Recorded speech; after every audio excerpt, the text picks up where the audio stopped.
Ben, c'est exactement la troisième étape avec la parole de Dieu, cet homme.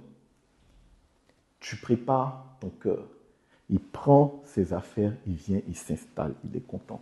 Mais il attend que tu lui demandes des nouvelles, que tu lui demandes pourquoi tu viens définitivement.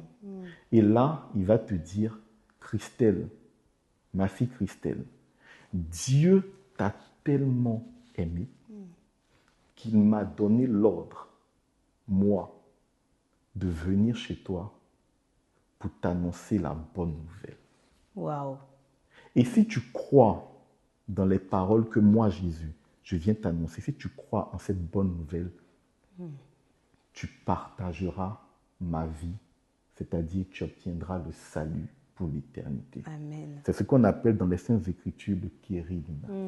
Car Dieu a tellement aimé le monde qu'il a donné son Fils unique, afin que quiconque croit en lui ne meure pas, mais ait la vie éternelle. C'est le résumé symbolique de la parole de Dieu dans son entièreté. Il vient s'asseoir, il attend justement que tu lui demandes, mais tu es venu chez moi définitivement, pourquoi?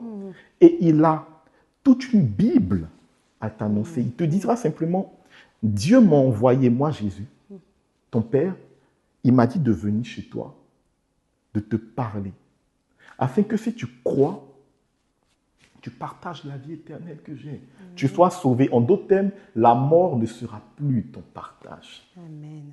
Donc en gros, le Seigneur a cette mission de venir annoncer le kérigme. Exact. Maintenant, encore faut-il que nous puissions ouvrir la porte de notre cœur, l'accueillir, lui faire la place et rentrer dans ce dialogue avec lui. Exact. Et là, quand je dis que tu donnes du sens à la lecture de la Bible, c'est ce dialogue du coup qui commence à s'installer et qui doit, vraiment je l'espère, durer avec le Seigneur pour annoncer cette bonne nouvelle. Exact. Et ce dialogue, comme tu le dis, il dure toute une vie.